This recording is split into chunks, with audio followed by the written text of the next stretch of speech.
अज्ञानतिमिरान्धस्य ज्ञानाञ्जनशलाकया चक्षुरुन्मीलितं येन तस्मै श्रीगुरुवे नमः।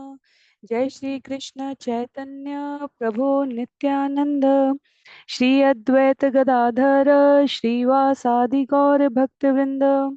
हरे कृष्णा कृष्ण कृष्ण हरे हरे, हरे राम राम राम हरे हरे।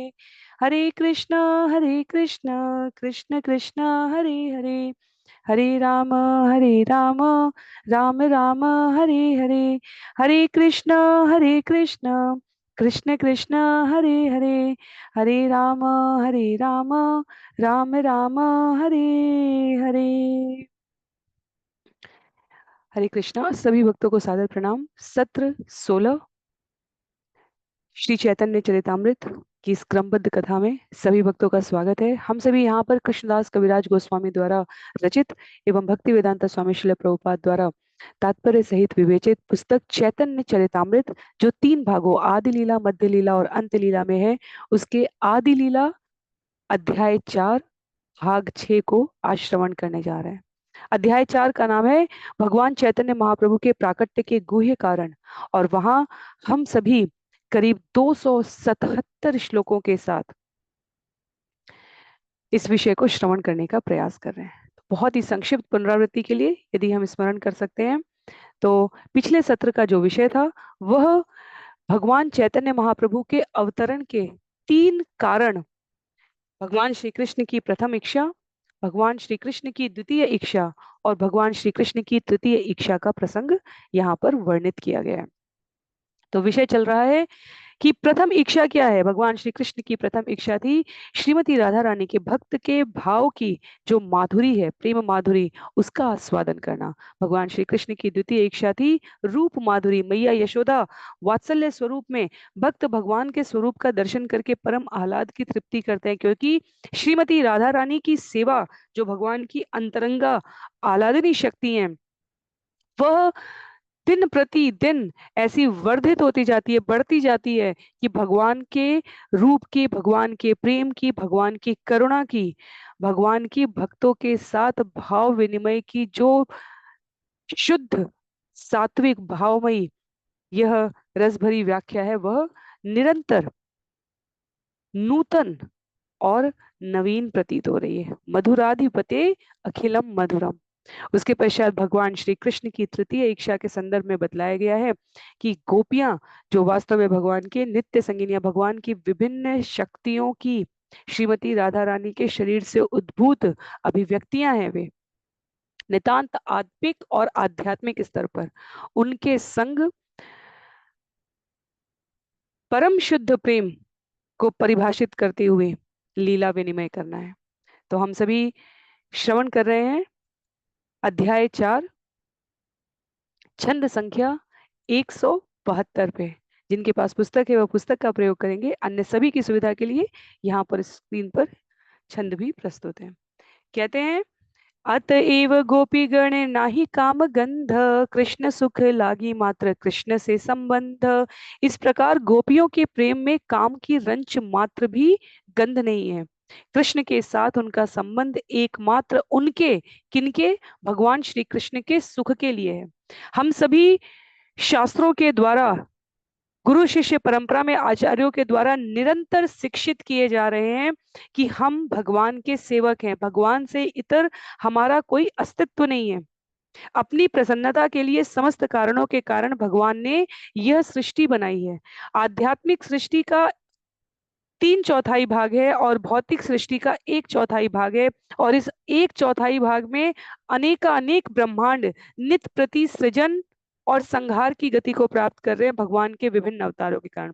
इस भौतिक इंद्रिय बुद्धि मन मस्तिष्क के आधार पर हम केवल शब्दों में इतना ही समझ सकते हैं, और उसके पश्चात आचार्य बतलाते हैं कि इस जगत में हमारी उपस्थिति, हमारा अस्तित्व ही इस बात का द्योतक है कि हमने भगवान से इतर सुख भोगने की कामना की थी। जिस प्रकार किसी राज्य के राजा महाराजा की सेवा में लगे हुए सेवक सेविकाएं उस राजा के सुख की प्राप्ति के लिए कार्य करते हैं, राजा मनुष्य शरीर में भगवान का प्रतिनिधि है। हाँ, भगवान परम भोक्ता है। भगवत गीता अध्याय 5 श्लोक संख्या 29 में उन्होंने कहा है, सर्वव्यापी सुहृदय एवं सर्वभोक्ता, सभी जगह व्याप्त, सभी के सबसे सुहृदयी परम मित्र और सभी प्रकार की वस्तुओं के अंतिम भोक्ता वही है। जीव जब स्वयं को भोक्ता मानकर स्वयं को स्वामित्व पदवी देने के लिए, स्वयं के प्रभुत्व के लिए अपनी इंद्रियों का प्रयोग करता है, तब वह मिथ्या अहंकार माया जो नहीं है उसके प्रभाव में आ जाता है। तो पुनः भक्तिमय सेवा करके जीव कैसे अपने आप को भगवान के पास आध्यात्मिक जगत में प्रवेश दिला सके, इसके लिए समय समय पर भगवान अपने नित्य पार्षदों के साथ आकर लीला करते हैं। और गोपियों के संग भगवान की लीला उसी स्तर पर है जहां काम जो स्वयं को सुख देने के लिए और प्रेम जो स्वामी को भगवान को सुख देने के लिए व्यक्त किया गया है, उसका अंतर गोपियों के व्यवहार से। तो उदाहरण स्वरूप स्वयं भगवान ने प्रस्तुत कराया है कि किस प्रकार से भगवान के साथ जीव का संबंध होना चाहिए। आगे छंद संख्या 173 में कह रहे हैं, यत्ते सुजात चरणाम्बुरुहं स्तनेषु भीता शनै प्रियदधीमहि कर्कशेषु तेनाटवीमटसि तद्व्यथतेन किं स्वेत् कुर्पादिभिः भ्रमति धिभवतायुषां न।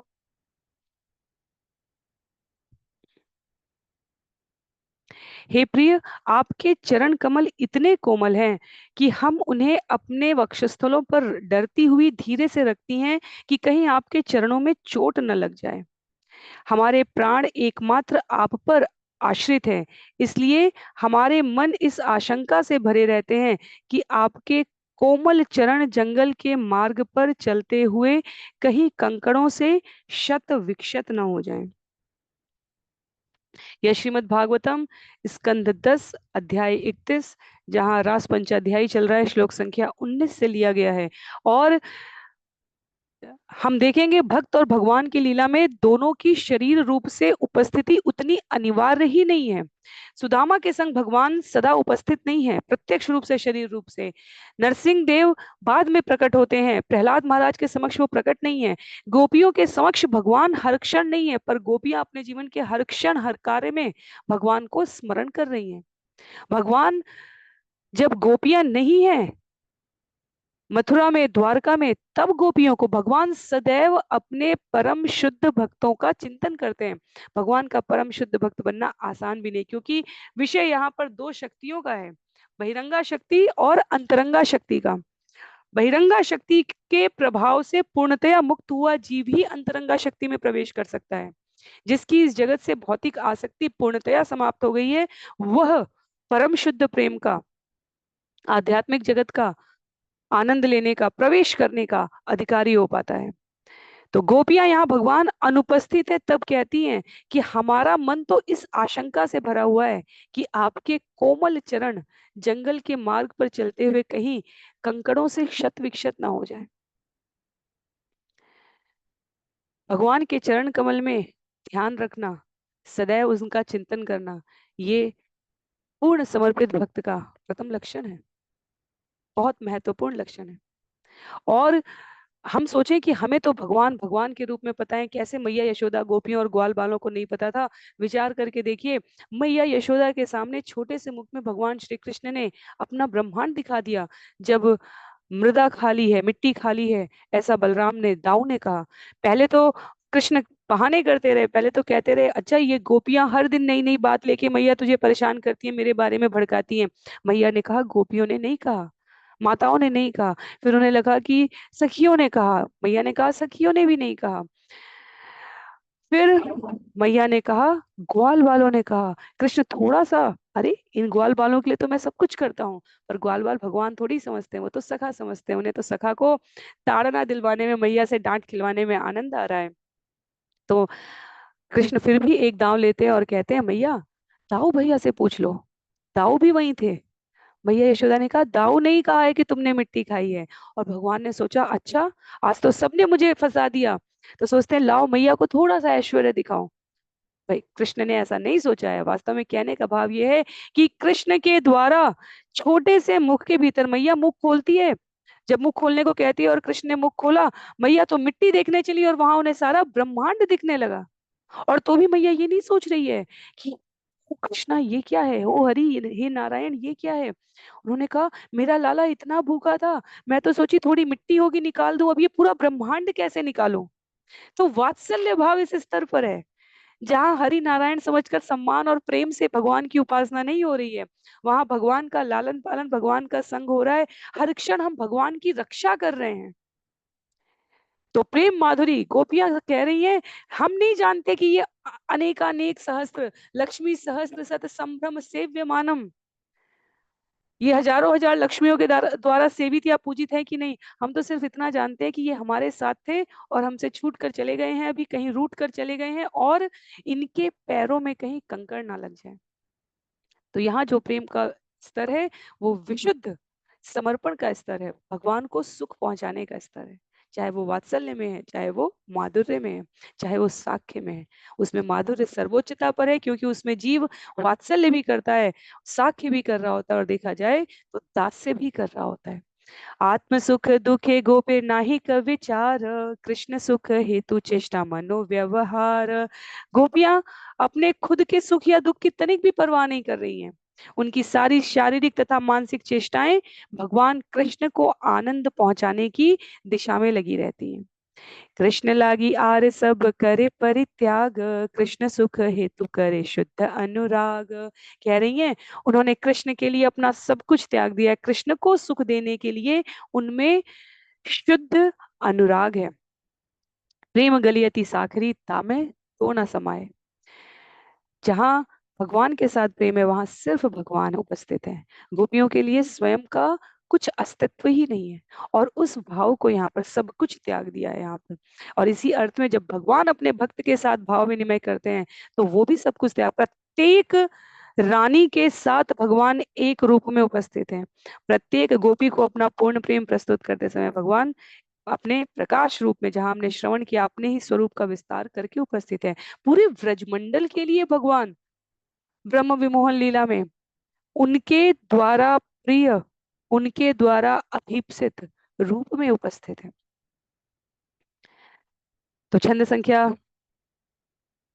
176 में वास्तव में भगवान श्री कृष्ण का उत्तर है गोपियों के सभी त्याग के प्रति। उत्तर में कहते हैं, एवं मदर्थो लोक वेद स्वानाम भिवो मयि अनुवृत्तये बला, मया परोक्षम भजता तिरोहितम मासूयितुम मार्हत तत्प्रियम प्रिया। मेरी प्रिय गोपियों, तुम सब ने मेरे लिए सामाजिक रीतियों, शास्त्रीय आदेशों और अपने परिजनों का परित्याग किया है। मैं तुम्हारी एकाग्रता बढ़ाने के उद्देश्य से ही तुम लोगों के पीछे छिप गया था। चूंकि मैं तुम्हारे ही लाभ के लिए छिप गया था, अतएव तुम लोगों को मुझ पर अप्रसन्न नहीं होना चाहिए। भगवान भक्त का रोष नहीं ले पाते, भगवान भक्त का क्रोध भी नहीं ले पाते, भगवान भक्त का दुख भी नहीं ले पाते। इसलिए अनेकानेक स्थलों पर कहा जाता है जब हम अपने जीवन में अनुकूल परिस्थितियों में चल रहे होते हैं तब भगवान हमारे साथ होते हैं, और जब हमारे जीवन की स्थितियां प्रतिकूल होती हैं तब हम भगवान के हाथ में होते हैं। तो ये बहुत महत्व की बात है। भगवान कहते हैं जब मैं नहीं उपस्थित था, तुम्हारा गोपियों का महिमा मंडन, भगवान भक्त की महिमा बढ़ाने में संलग्न है, और भक्त अपने जीवन के हर क्षण में उन्हें स्मरण करके उनकी महिमा बढ़ाने में संलग्न है। तो भगवान कहते हैं तुम्हारे लाभ के लिए छिप गया था, तुम्हारी एकाग्रता बढ़ गई, तुम मुझ पर अप्रसन्न मत होना। तुम कितनी विह्वलता के साथ मुझे स्मरण कर रही थी, उसके दर्शन करने के लिए, उसका आस्वादन करने के लिए मैं छुप गया था। भगवत गीता में भगवान ने कहा है, तेषाम सतत युक्तानाम भजताम प्रीति पूर्वकम ददामि बुद्धि योगम तम ये न माम उपयांति थे। तो आप अनेकों बार इस श्लोक का दृष्टांत श्रवण करेंगे क्योंकि ये भगवान का अपने भक्तों के साथ भाव विनिमय का स्तर है। भगवान बताते हैं जो निरंतर मेरी सेवा में संलग्न है उनको मैं ऐसी बुद्धि देता हूँ जिससे वो मुझे प्राप्त करते हैं। कहते हैं छंद संख्या 177 में, कृष्णेर प्रतिज्ञा एक आछे पूर्व है ते, ये अच्छे भजे कृष्ण तारे भजे तैछे। भगवान कृष्ण ने पहले से वचन दे रखा है कि वे अपने भक्तों से उसी प्रकार से आदान प्रदान करेंगे जिस प्रकार से वे उनकी पूजा करते हैं। तो इस प्रकार छंद संख्या 209 तक हम जो श्रवण करने जा रहे हैं वो गोपियों के विशुद्ध प्रेम की कथा है, जिस जो निष्कलंक है, दाग रहित है, जिसमें इस जगत की रत्ती भर भी काम वासना नहीं है, जो अपने स्वयं के सुख के दुख के लिए किंचित मात्र परवाह परवाह नहीं करती हैं, और उनका सबसे बड़ा सुख है भगवान श्री कृष्ण को सुख प्रदान करने में। और इसलिए भगवान का सुख है अपने भक्तों को सुख प्रदान करने में। ये यथा माम प्रपद्यन्ते तांस्तथैव भजाम्यहम् मम वर्तमानुवर्तन्ते मनुष्या पार्थ सर्वश। हे प्रथापुत्र, मेरे भक्त जिस किसी प्रकार से मेरी शरण में आते हैं मैं उसी के अनुसार उन्हें पुरस्कार प्रदान करता हूँ। सारे व्यक्ति सभी तरह से मेरे मार्ग का अनुसरण करते हैं। और देखा जाए तो 5 प्रत्यक्ष रस और 7 अप्रत्यक्ष रस जिसको हम समय समय पर सुनते आते हैं भगवान से संबंध बनाने के लिए, इसके अतिरिक्त इस जगत में और कोई सार है भी नहीं। जिस प्रकार से भक्त मेरी शरण में आते हैं उसके अनुसार मैं पुरस्कार देता हूँ। जो कहते हैं कि वो नास्तिक हैं, वो पाखंडी हैं, वो मायावादी हैं, वो दार्शनिक है, उनकी भगवान में रुचि नहीं है, देखा जाए तो वो भी किसी न किसी ऐसे मार्ग का अनुसरण कर रहे हैं, क्योंकि सभी मार्ग भगवान से उद्भूत है। इसलिए भगवान कहते हैं मम वर्तमान वर्तन्ते, अंततः सभी व्यक्ति सभी तरह से मेरे मार्ग का ही अनुसरण कर रहे हैं। पर उसमें कृपा किसको प्राप्त होगी? कृपा भक्तों के रूप में स्वयं को पोषित कर रहे साधकों को विशिष्ट रूप से प्राप्त होगी। तो कृष्ण कभी भी गोपियों के प्रति कृतज्ञ नहीं हुए। ऐसा नहीं है कि गोपियां उन्हें स्मरण करती रही और कृष्ण कहीं अदृश्य ही रहे, नहीं। आज भगवान की महिमा से पहले परम वैष्णवी गोपियों की महिमा गाई जाती है। तो भगवान अपने भक्तों का मान बढ़ाते हैं। भगवान भगवान जब अ, राम कथा में है तो वो हनुमान जी का मान बढ़ाते हैं।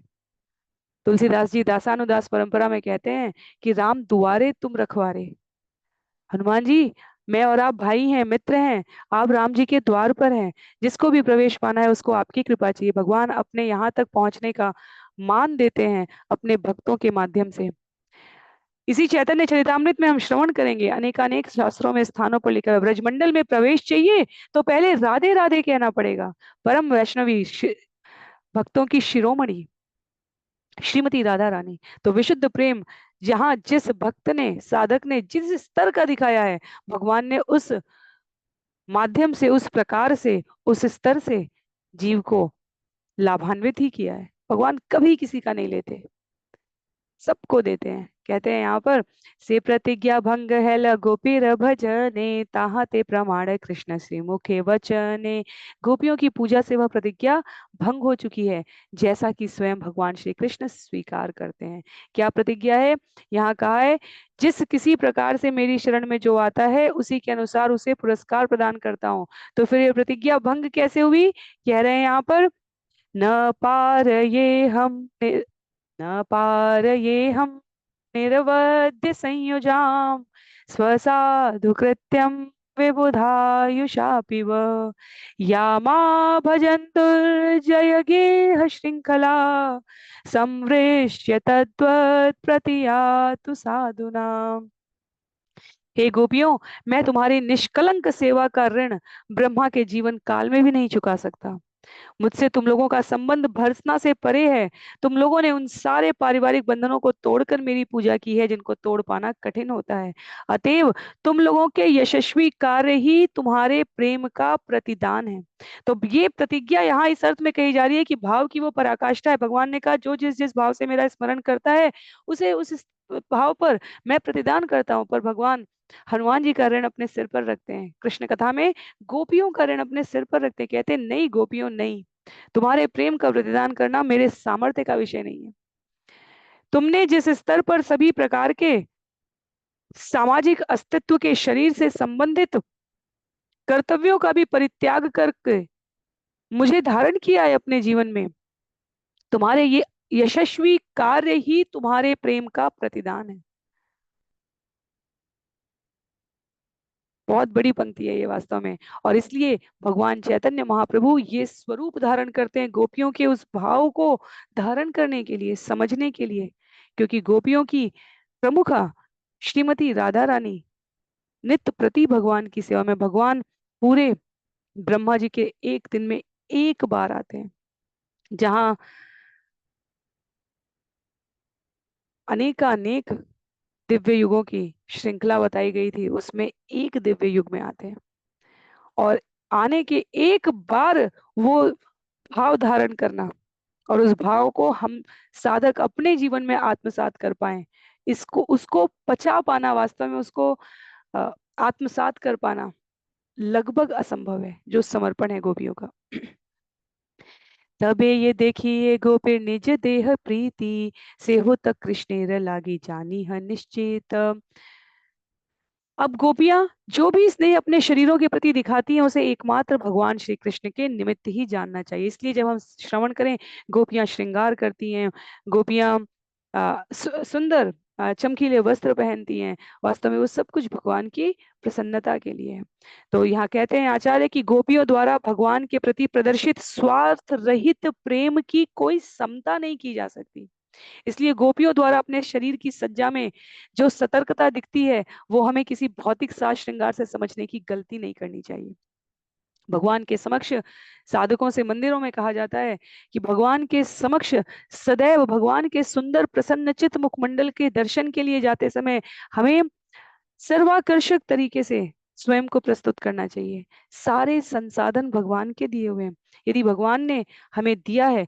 इसलिए विभिन्न उत्सवों में, विभिन्न त्योहारों में जो भगवान से संबंधित तिथियां होती हैं, उनमें अत्यधिक उल्लास के साथ, विलास के साथ, वैभव युक्त प्रकार से आयोजन की बात कही जाती है।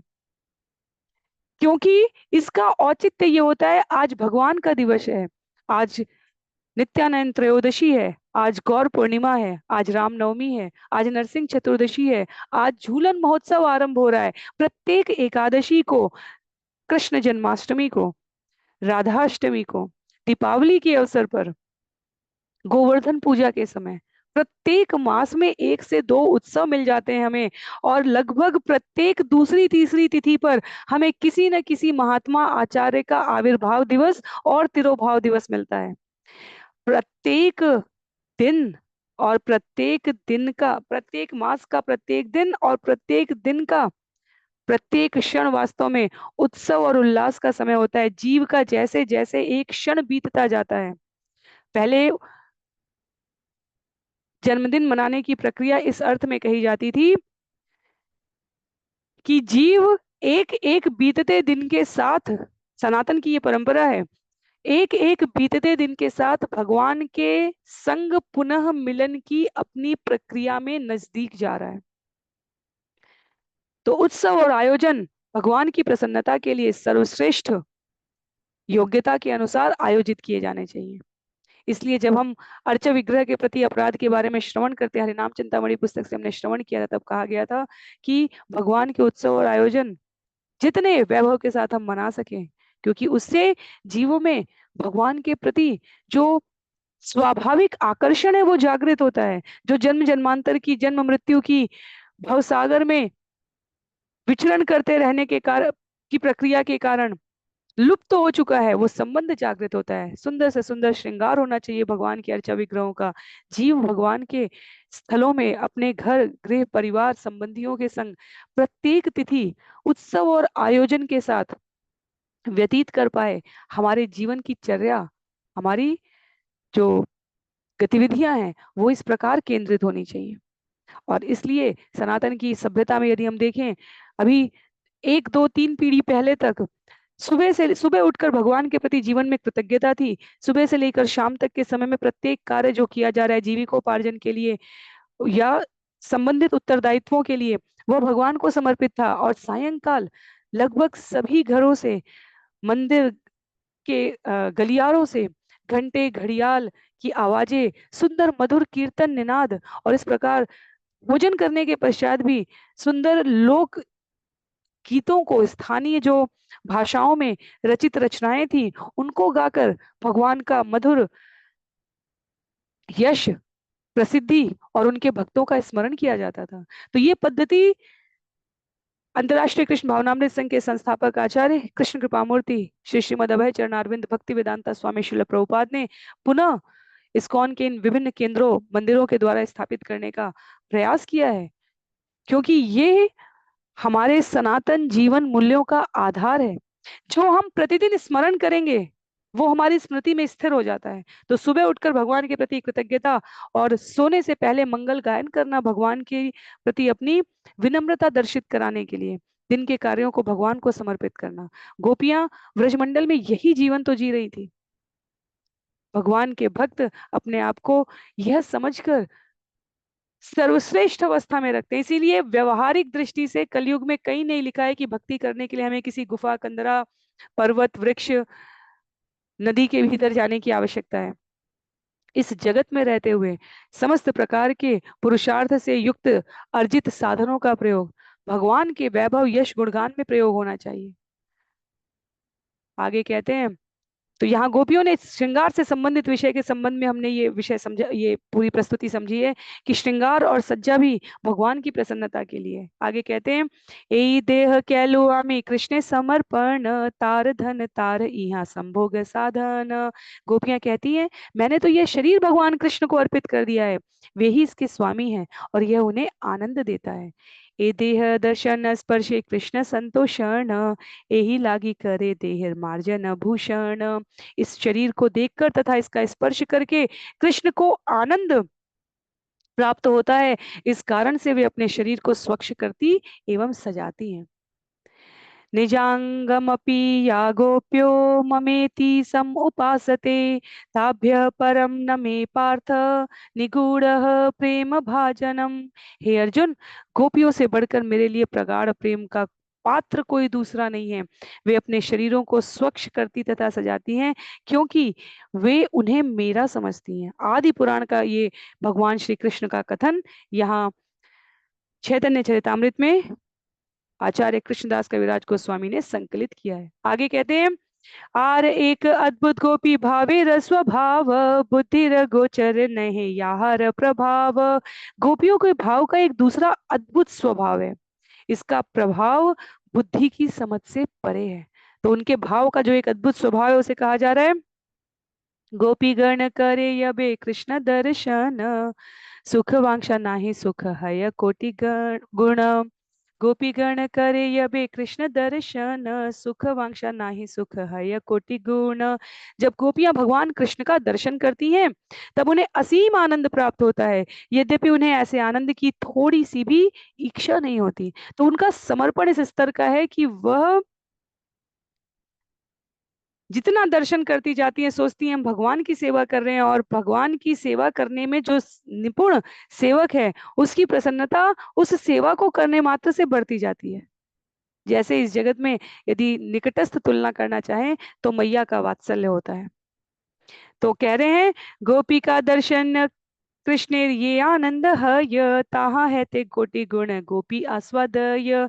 गोपियों को देखकर कृष्ण को जितना आनंद मिलता है उससे करोड़ों गुना आनंद गोपियों को मिलता है। तो ये गोपियों के अद्भुत कल्पनातीत गुणों की यहाँ पर व्याख्या की जा रही है। जितना भगवान उन्हें देखकर प्रसन्न होते हैं उनसे कहीं अधिक गुना गोपियां प्रसन्न होती हैं। कहा गया है मंदिर में जब हम दर्शन करने के लिए जाएं तो हमें प्रसन्न मुख, हम इसलिए मंदिर जाएं क्योंकि हम भगवान का दर्शन करना चाह रहे हैं। और आचार्य उससे बड़ा कारण बताते हुए कहते हैं, हम इसलिए मंदिर जाएं ताकि हम भगवान को स्मरण करा सके, भगवान हम हैं। ये भाव है कहने के लिए भगवान सर्वत्र व्याप्त है, सर्वत्र व्याप्त है। तथापि हम प्रतिदिन अर्चा विग्रह को भोग लगाने की, उनको फूल, माला, जल, तुलसी दल अर्पित करने की आचार्यों से शिक्षा के रूप में, निर्देश प्राप्त करने के रूप में ये सूचियां कार्यों की, सेवाओं की प्राप्त करते हैं। इससे हमारा अभ्यास रहता है। दर्शन करने से, अर्चन करने से, श्रवण करने से, स्मरण करने से हम अपने संबंध को जागृत रखते हैं। जैसे कहीं कोई हमारा प्रिय बंधु, मित्र, सखा, सखी, परिवारी जन, शुभ चिंतक दूर चले गए हों हमसे, तो उनकी स्मृति में हम बने रहे, हमारी स्मृति में वो बने रहे, तो कहीं पत्राचार से, कहीं अब ईमेल के माध्यम से, मैसेजेस के माध्यम से, कॉल के माध्यम से, समय की भिन्नता के अनुसार भी हम अपने आप को उपस्थित रखते हैं उनके जीवन में। यही हमारा और भगवान का व्यवहार होना चाहिए इस जगत में। तो हम मंदिर जाते हैं दर्शन करने के लिए, हम भगवान को भी स्मरण कराते हैं, भगवान मैं भी हूँ, कृपया विस्मृत ना करें। तो ये भाव है भक्तों का। दासवार नाही निज सुख अनुरोध, तथापि बाढ़ ये सुख पड़ी लविरोध। कहते हैं गोपियों को निजी सुख की कोई इच्छा नहीं है, फिर भी उनका आनंद बढ़ता जाता है। यह निश्चित रूप से विरोधाभास है। नहीं चाहिए, नहीं चाहिए, अपने लिए कुछ भी नहीं चाहिए, संतृप्ति की, संतुष्टि की उस आत्म अवस्था में स्थित गोपियां हैं, पर मिलता जा रहा है, बढ़ता जा रहा है, और अधिकाधिक रूप से कई गुना दिए जाने के पश्चात भी वह वापस आता जा रहा है। क्या है वो? आनंद है। जब भगवान राम ने जन्म लिया, तुलसीदास जी रामचरितमानस में कहते हैं, दान लेने वाला कोई नहीं बचा था। जब मंगल उत्सव होते हैं, अवसर होते हैं, तो राजा महाराजाओं द्वारा दान दिए जाते हैं। भगवान कृष्ण के जन्मोत्सव पे नंद बाबा, मैया यशोदा दान किए जा रहे हैं। उल्लेख आता है कि जेल में, कारागार में वसुदेव ने मानसिक दान दिया था, जिसे उन्होंने बाद में पूरा भी किया। राम कथा में उल्लेख आ रहा है कि हर कोई देने के लिए है, और तब भी लोगों के पास खत्म नहीं हो रहा है, क्योंकि सब देना चाहते हैं, इसलिए सब भरे हुए हैं। और यही यहाँ पर कहा जा रहा है, उनको निजी सुख की कोई इच्छा नहीं है, पर क्योंकि वो देने के लिए इतना प्रस्तुत है, सेवा करके आनंद देने के लिए इतना प्रस्तुत है, कि उनका स्वयं का आनंद बढ़ता जा रहा है। जब शुद्ध प्रेम की बात की जाती है, तो सामान्यतः बहुत सारे विषय इन इंद्रियों से समझ में भी नहीं आ सकते। और जो चैतन्य चरितामृत के इन विषयों को, पिछले कुछ सत्रों को, बार बार मेरे मन में ये विचार आता है, इसलिए मैं कहने का प्रयास कर रही हूँ, केवल यहाँ से सुनना आरंभ करेंगे, वो इसका संदर्भ नहीं समझ सकते। इसलिए क्रमबद्ध तरीके से भगवत गीता, श्रीमद् भागवतम, और उसके पश्चात चैतन्य चरितामृत के स्तर पर हमें आने का प्रयास करना चाहिए। भगवान से प्रार्थना करनी चाहिए कि हे भगवान, ये देने से, किसी को देने से आनंद का वर्धन हो रहा है, ये विषय केवल भाव स्तर पर समझ में आ सकता है। जब बच्चों को सिखाया जाता है जन्म दिवस के अवसर पर उपहार लेना नहीं चाहिए, उपहार देना चाहिए। और छोटे बच्चे से, छोटा बच्चा सोचेगा मेरा जन्मदिन है तो मुझे मिलना चाहिए, मुझे दूसरे को उपहार देने में कौन सा सुख है। पर वहां पर भी जो गूढ़ बात है वो समझाने की होती है, कि देने से सदैव बढ़ता है, और इसलिए इसे सकाम कर्म सिद्धांत में डाला भी गया है। यदि हम अच्छा करेंगे तो हमारे पास वो कई गुना बढ़कर अच्छा आएगा। यह पारितोषिक देने की, पुरस्कार देने की, जीवन में लेते समय कृतज्ञता और विनम्रता का भाव पुष्ट हो सके, उसकी पद्धति है ये। तो यहाँ केवल गोपियां स्नेह देकर कई गुना वापस नहीं पा रही हैं। हम देखें तो व्यवहारिक जगत में भी यही कहा जाता है, कि जब हम केवल सब कुछ संग्रह करने से खुश नहीं हो पाते, जब हम देना सीखते हैं जीवन में, चाहे वस्तु, और इसलिए दान, देने से दान शब्द आता है। जब किसी जरूरत के समय किसी को अभिप्सित वस्तु, साधन या समाधान प्राप्त हो जाता है, तो प्राप्ति की वो जो अभूतपूर्व अवस्था होती है, उसमें जो संतुष्टि होती है, उसका वर्णन शब्दों में संभव नहीं है। तो इसीलिए यहाँ पर भी गोपियों का, जब जब आचार्य कह रहे हैं यह निश्चित रूप से विरोधाभास है, तो उसका अर्थ यही है कि वो तो देती जा रही है, अपना सर्वस्व, अपना प्रेम समर्पित है, अपनी सेवा समर्पित है, अपने भाव समर्पित है, अपना समय समर्पित है, और तब भी उनके आनंद में, वर्धन में कोई कमी नहीं है। आगे कहते हैं छंद संख्या 189 में, ए विरोधेर एकमात्र देखी समाधान, गोपिकार सुख कृष्ण सुखे पर्यवसान। इस विरोधाभास का मुझे केवल एक ही समाधान दृष्टिगत होता है, कि गोपियों का सुख उनके प्रिय कृष्ण के सुख में निमित्त है। कैसे ये संभव है कि देने से, फल बेचने वाली ने फल दिया है, टोकरी खाली कर दी है, और देखती है तो वो उन चंद अनाज के दानों को, जिन्हें कृष्ण ने यूं ही बस अपनी छोटी छोटी हथेलियों से मैया के उस टोकरी में डाल दिया था, वो टोकरी रत्न से भर गई है। कौन लेना चाहता है? प्रेम में, स्नेह में सदैव त्याग की, देने की भावना होती है। और आचार्य कह रहे हैं यहाँ पर,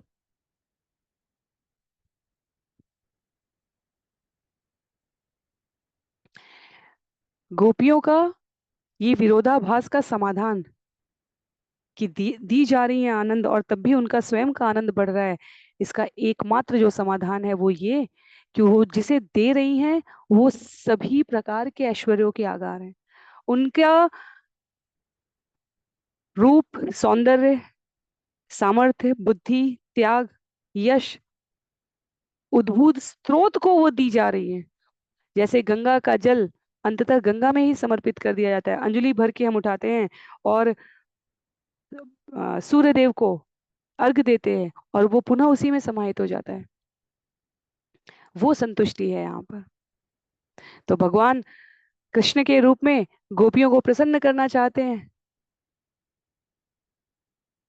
और उस समय की लीला लोगों को विरोधाभास न लगे, ये स्पष्ट करने के लिए वो स्वयं को अगली बार सन्यासी के रूप में, चैतन्य महाप्रभु के रूप में उपस्थित करते हैं और उस भाव को इस जगत को देकर दिखलाना बतलाना चाहते हैं कि भगवत भक्ति में पूर्ण समर्पण का आनंद, ये जगत बैकुंठ बन जाता है उनके लिए जिनके जीवन में भगवान केंद्र में आ जाते हैं, उनके समस्त कार्यों के केंद्र में आ जाते हैं।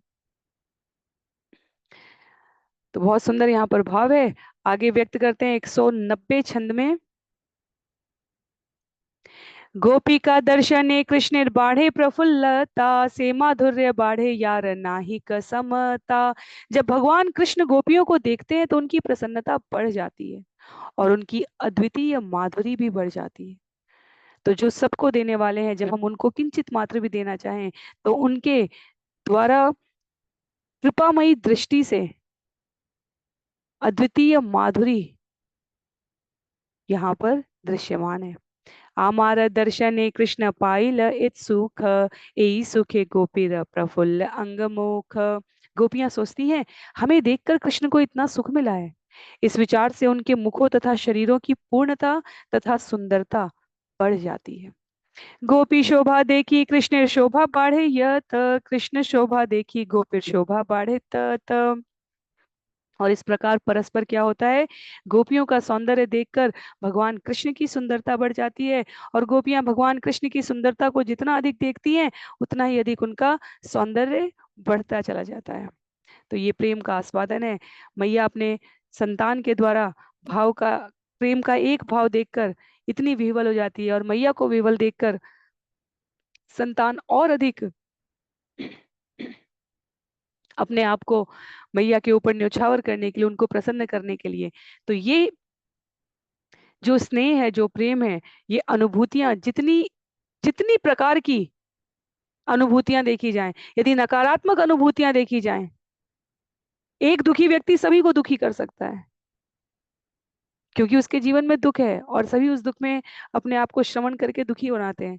सुख यदि शुद्धता के स्तर पर देखा जाए, ईर्ष्या और द्वेष के स्तर पर नहीं, यदि शुद्धता के स्तर पर देखा जाए, तो यदि कोई सुखी है और कोई वास्तव में शुद्ध चित्त है तो वो अन्यों के सुख से सुखी होता है, अन्य उसके सुख से सुखी होते हैं। तो ये जो अ, अनुभूतियां हैं यहाँ पर, इनके इनके लिए यहाँ पर कहते हैं कृष्णदास कविराज गोस्वामी कि दोनों एक दूसरे के सौंदर्य के वर्धन में सहायक होते हैं, क्योंकि वह आनंद की तृप्ति करते हैं ये सोचकर कि दूसरा तृप्त है और इस प्रकार दोनों पक्ष अपने लिए संतुष्ट होकर सामने वाले के लिए करने के लिए तत्पर हैं।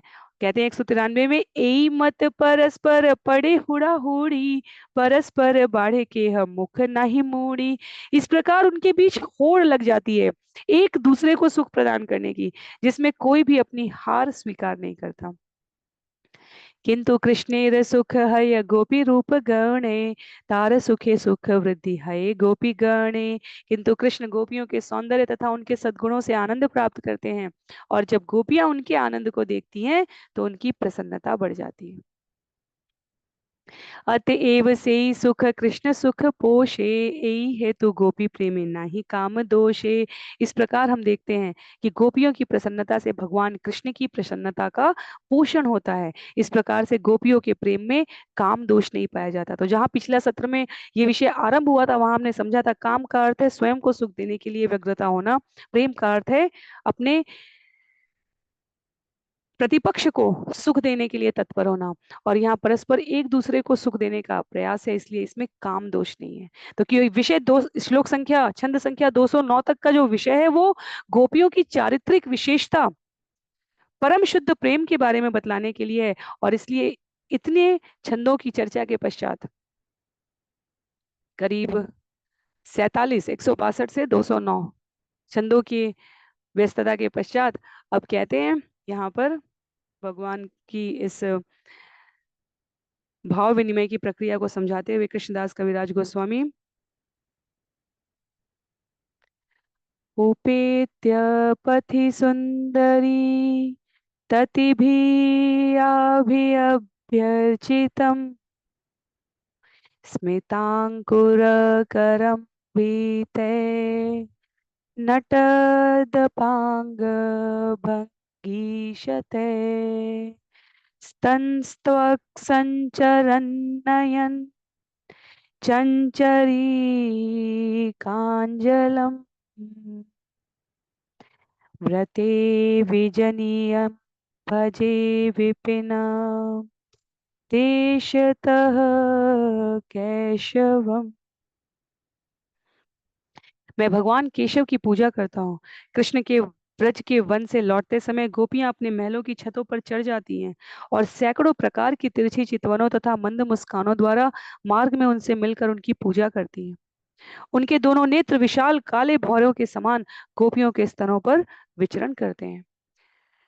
आर एक गोपी प्रेमे स्वाभाविक चिन्ह, ये प्रकारे हय प्रेम काम गंधहीन।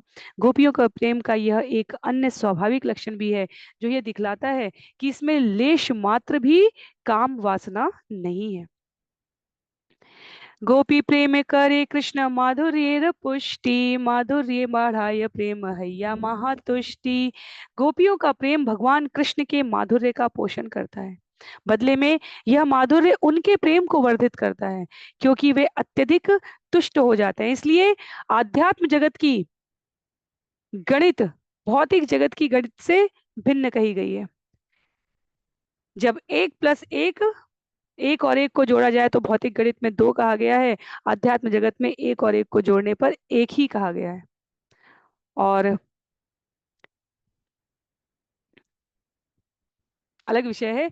और जब कभी हास्य में आचार्य कहते हैं कि जहां जिसके मन में कपट है बेईमानी है, वहां एक और एक को जोड़कर 11 बनाने की पद्धति कही गई है। पर यहाँ पर जो गोपियों का प्रेम है भगवान कृष्ण के माधुर्य का पोषण करने के लिए, वह उनके प्रेम को भी वर्धित करा। इसलिए भक्ति में कभी कुछ घटता नहीं है, भक्ति में कभी कमी नहीं होती।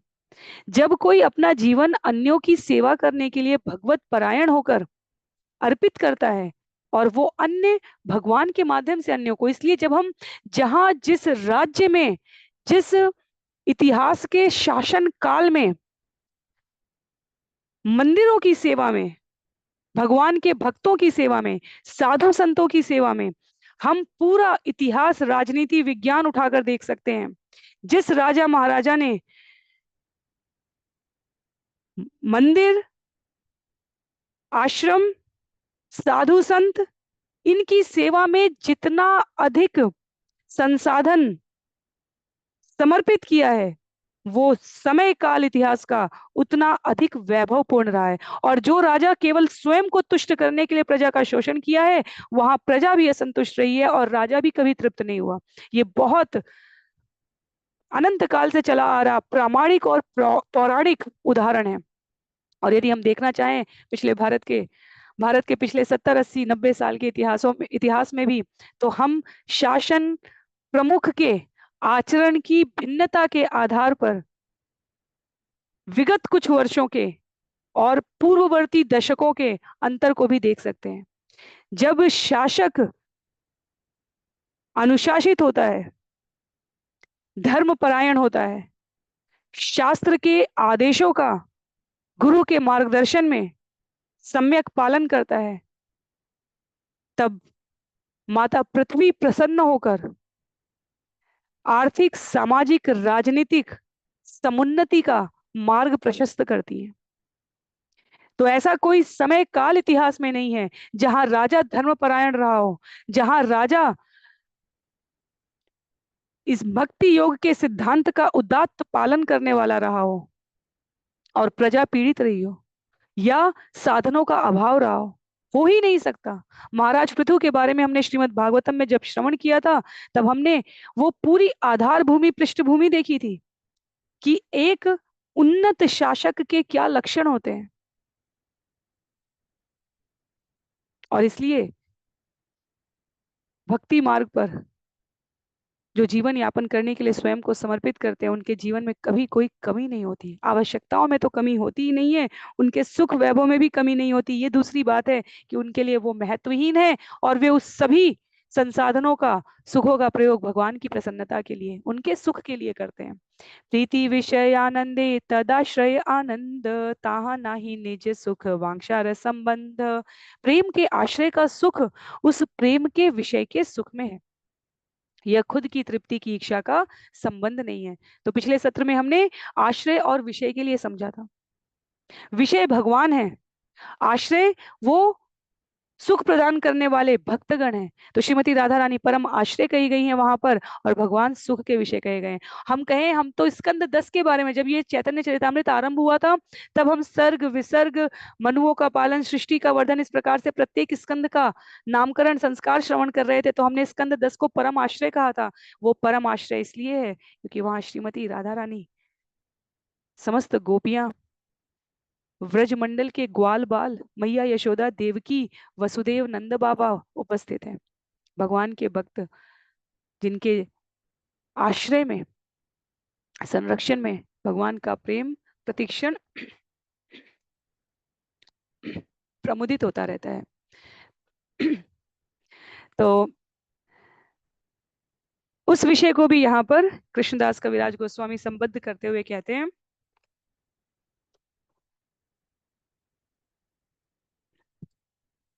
जो प्रेम के आश्रय हैं उनका सुख प्रेम के विषय के सुख में। विषय श्री कृष्ण है, आश्रय भक्तगण है। भक्तगणों का सुख भगवान के सुख में है, और इस सुख से जीवन में जो तृप्ति आती है उसका इच्छा, कोई कामेक्षा नहीं है। वो निरंतर अन्य की तृप्ति के लिए किया जाने वाला स्नेह है। तो आगे बढ़ेंगे। निरूपाधि प्रेम याह ताह एई रीति, प्रीति विषय सुखे आश्रयेर प्रीति, निज प्रेमानंदे कृष्ण सेवानंद बाधे, से आनंदेर प्रति भक्तिर हय महाक्रोधे। जहां भी स्वार्थ रहित प्रेम होता है वहां उसकी यही रीति है। जब प्रीति का विषय प्रसन्न होता है तो प्रीति के आश्रय को आनंद प्राप्त होता है। जब प्रेम का आनंद भगवान कृष्ण की सेवा में बाधक बनता है तो भक्त ऐसे आनंद पर क्रुद्ध हो उठता है। भक्त को ऐसी कोई चीज नहीं चाहिए अपने जीवन में जो उसे भगवान से दूर कर दे। स्वार्थ रहित प्रेम की रीति यह है कि जब विषय प्रसन्न होता है, राजा प्रजा को प्रसन्न करना चाहती है और इस क्रम में प्रजा अपने राजा के लिए कुछ भी करने को तत्पर हो जाती है, और देखने वाले, समझने वाले जान नहीं पाते कि ये कहाँ है। जहां पाश्चात्य जगत में, भारत भूमि के बाहर किसी भी प्रकार के 100, 200, 500, 1000, 2000 लोगों के आयोजन के, कार्यक्रम के आयोजन के लिए सुरक्षा व्यवस्था, अनुशासन रहे, इसके लिए बड़े स्तर पर प्रयास किया जाता है। वहां जब पराधीन भारत था, तब कुंभ मेले का आयोजन देखकर, जहां अंग्रेजों के द्वारा किसी प्रकार की कोई चाक चौबस्त प्रबंध व्यवस्था नहीं की जाती थी, एक नियमित अनुशासन के द्वारा हजारों लाखों की भीड़ उपस्थित होती थी, और यह देखकर जिन्होंने इस संस्कृति सभ्यता का कभी दर्शन नहीं किया था, वो आश्चर्यचकित हो गए। जगन्नाथपुरी की रथ यात्रा में आज आज वर्तमान में अब प्रशासन, चाक चौबस्त व्यवस्था की जाने लगी है, पर इतिहास साक्षी है इस बात का कि किसी भी प्रकार के धार्मिक आयोजन में सब अपने आप में अनुशासित, व्यवस्थित और संतुलित होते थे। इस स्वार्थ रहित प्रेम को यहाँ पर कृष्णदास कविराज गोस्वामी भगवान चैतन्य महाप्रभु के प्राकट्य के आंतरिक कारण में व्यक्त कर रहे हैं। कहते हैं ये व्यवस्था अनुभूत करने के लिए भगवान उपस्थित हुए हैं इस स्वरूप में। अंग स्तंभारंभमुत्तयुक्तम प्रेमानंदम दारुको नाभ्यनंद कंसारातेर्बीजनेयेन साक्षात् अक्षोदियानंतरायो व्यधायि। श्री दारुक ने अपने प्रेम के भाव का आस्वादन नहीं किया, क्योंकि इससे उनके अंग स्तंभित हो गए, जिसके कारण भगवान श्री कृष्ण पर उनका पंखा झलना बाधित हो गया। भक्ति रसामृत सिंधु का ये उल्लेख है।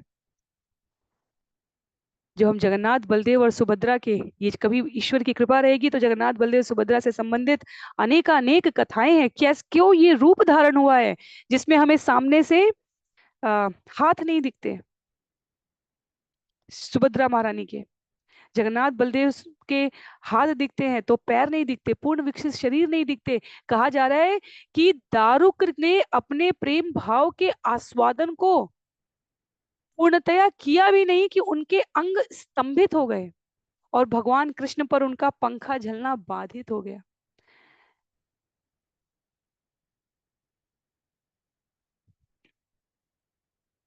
ये द्वारका की कथा है वास्तव में, जिसे हम सभी किसी अवसर विशेष पर श्रवण करेंगे कि कैसे भगवान कृष्ण, बलराम,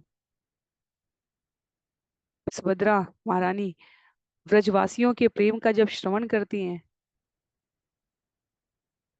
तब उनके विह्वल अवस्था में यह जगन्नाथ बलदेव और सुभद्रा का स्वरूप आया है।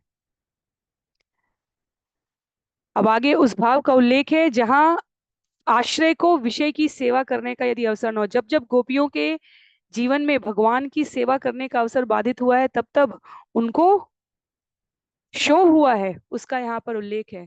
गोविंद प्रेक्षणाक्षेपी, गोविंद प्रेक्षणाक्षेपी वाष्पूराभिवर्षिणम उच्चे अनिंदतानंदम अरविंद विलोचना। कमल नयनी राधा रानी ने उस प्रेम आनंद की भर्त्सना की जिसके कारण अश्रु बहने लगे और जिससे उन्हें गोविंद का दर्शन पाने में बाधा पहुंची। तो गोपियां कहीं इन पलकों को दोष देती हैं विधाता की रचना में, कहीं इन अश्रुओं से, जब हमारे नेत्र अश्रुपूरित हो जाते हैं तो कई बार सामने का विषय धुंधला हो जाता है। अगर आंख में आंसू भरे हैं तो हम सामने का विषय नहीं देख सकते। विषय यहाँ पर भगवान श्री कृष्ण है, आश्रय गोपियां हैं। श्रीमती राधा रानी कहती हैं ये आंसू निरर्थक हैं, क्योंकि ये आंसू हमें भगवान का दर्शन करने में बाधा दे रहे हैं। तो ये शुद्ध प्रेम की चारित्रिक विशेषता की अभिव्यक्ति है जो यहाँ पर वर्गीकृत की थी हमने बिल्कुल आरंभ में। हम वापस से देखेंगे उसे। अंतिम 4 छंद हैं उस संदर्भ में। आर्य शुद्ध भक्त कृष्ण प्रेम सेवा वीने स्वसुखार्थ सालोक्यादि ना करे ग्रहणे। यही नहीं, शुद्ध भक्त तो 5 प्रकार की मुक्ति के माध्यम से अपने निजी सुख की कामना के लिए कृष्ण की प्रेममयी सेवा कभी नहीं छोड़ते। तो ये विषय हमने भागवतम में भी श्रवण किया था, जहां सारूप्य, सालोक्य, सामीप्य, साष्टी, इन सभी प्रकार की मुक्तियों का त्याग कर दिया जाता है भक्तों के द्वारा। जो हमें भगवान में एकाकार कर दे, हमें ऐसी मुक्ति नहीं चाहिए। हम तो भगवान के संग रहकर उनकी सेवा करके इस आनंद का आस्वादन करना चाहते हैं। छंद संख्या 205 में कहते हैं, मद्गुण श्रुति मात्रेण मयि सर्व गुहाशये मनोगति अविच्छिन्ना यथा गंगाम्ब सोमबुधो। जिस प्रकार गंगा नदी का दैवीय जल अबाध गति से बहकर समुद्र में मिलता है, उसी प्रकार मेरे भक्तों के मन मेरा गुणगान सुनते ही सबके हृदयों में वास करने वाले मुझ तक चले आते हैं। लक्षणं भक्ति योगस्य निर्गुणस्य ह्युदाह्यतम अहेतुक्य व्यवहिताया भक्ति ही पुरुषोत्तमे। पुरुषोत्तम भगवान की दिव्य भक्ति की ये लक्षण है। ये निस्वार्थ होती है और यह किसी तरह भी रोकी नहीं जा सकती है। तो यहाँ पर हम देख सकते हैं कि यह श्लोक स्कंद 3 में वर्णन है, जहां पर क्षमा कीजिए, स्कंद 3 में वर्णन है, जहां अध्याय संख्या 29 में ये जो अध्याय चल रहे हैं ये माता देवहूति और कपिल देव के संवाद के। कपिल मुनि वहां पर माता देवहूति को शिक्षा प्रदान कर रहे हैं। तो जिस प्रकार भक्त का मन यदि एक बार भगवान के, इसीलिए हायर टेस्ट की बात की जाती है, उच्चतर स्वाद जीवन में केवल इंद्रियों को सुख पहुंचाना ये आनंद नहीं है। तो जिस प्रकार नदी का जल अंततः समुद्र में जाकर मिल जाता है, भक्तों का मन भगवान के गुणगान में इतना रम चुका होता है कि इस जगत की कोई और अन्य वस्तु उन्हें प्रिय नहीं होती, उन्हें रोका नहीं जा सकता किसी भी और साधन या माध्यम से, और गोपियां उस स्थिति को सहजता से प्राप्त हैं। इसलिए गोपियों के उस भाव को अन्यों को दर्शित कराने के लिए भगवान चैतन्य महाप्रभु के रूप में उपस्थित होते हैं। कहा है सालोक्य साष्टि सारूप्य सामीप्येकत्वम अप्युत दीयमानम न गृह्णन्ति बिना मत सेवनम जना। तो यहाँ पर छंद कभी बंगाली में है और कभी हमारे शास्त्रों के संस्कृत के छंद है। एक बार और से करेंगे श्लोक संख्या 207 को। सालोक्य शाष्टि सारूप्य सामीप्य कत्वमप्युत दीयमानम न गृह्णन्ति बिना मत सेवनम जना। मेरे भक्त मेरी सेवा के बदले में सालोक्य शाष्टि सारूप्य सामीप्य अथवा मेरे साथ तादात्म्यता की मुक्तियों को मेरे देने पर भी स्वीकार नहीं करते। तो मुक्ति के ये 5 प्रकार भक्त अग्राह्य है, अस्वीकार कर देता है, उसको आवश्यकता नहीं है, उसको जरूरत नहीं है। और जहां मुक्ति भी नहीं चाहिए, भक्ति सदैव मुक्ति से एक स्तर ऊपर का विषय कहा गया है। वास्तव में भक्ति सर्वोच्च स्तर कहा गया है, और ये केवल यहाँ गोपियों के द्वारा प्रस्तुत किया जा रहा है और भगवान के आंतरिक कारण के रूप में कृष्ण दास कविराज गोस्वामी वर्णित करे नहीं। वो कहते हैं ये मैं नहीं कह रहा हूं, ये तो वास्तव में भगवान अपने एक अन्य स्वरूप कपिल मुनि के रूप में पहले ही कह चुके हैं। क्या कहते हैं? मत सेवया प्रतीतम ते सालोक्यादि चतुष्टयम नेक्षन्ति सेवया पूर्णा कुतो अन्यत् काल विप्लुतम। कह रहे हैं यहाँ पर मेरे भक्त मेरी सेवा द्वारा अपनी इच्छाएं पूरी करने के बाद ऐसी सेवा से सहज प्राप्त 4 प्रकार की मुक्तियों को स्वीकार नहीं करते, फिर वे काल के प्रवाह के साथ नष्ट होने वाले किसी आनंद को क्यों स्वीकार करने लगे। तो आज के लिए हम लोग वास्तव में विषय को यहीं पर रोकेंगे, क्योंकि भक्त की जो संपूर्ण समर्पण की अवस्था है वह गोपियों के इन चरित्र में उल्लिखित है। गोपियों की चारित्रिक विशेषता परम शुद्ध प्रेम। छंद संख्या 9 तक इस प्रकार यहाँ आचार्य परिभाषित कर रहे हैं, जिसमें ये पिछले 5-6 छंद उल्लिखित हैं स्वयं भगवान के द्वारा अलग अलग स्थल पर कहे गए। ये अंतिम छंद जो हमने अभी श्रवण किया है, यह अम्बरीश महाराज के संदर्भ में उनकी विशेषताएं बताते हुए भगवान ने दुर्वासा मुनि से कहा, आपको क्या लगता है? स्कंध 9 का विषय है कि अम्बरीश ये सब सेवाएं नवधा भक्ति की प्रत्येक विधा के द्वारा मुझे अपनी सेवाएं अर्पित करके वो किसी ब्रह्म पद की, किसी ब्रह्मलीन तेज में सम्मिलित होने की, किसी मुक्ति की अभिलाषा से कर रहे हैं। नहीं, वह केवल और केवल अपने परम सेवक पद को प्राप्त करने के लिए कर रहे हैं।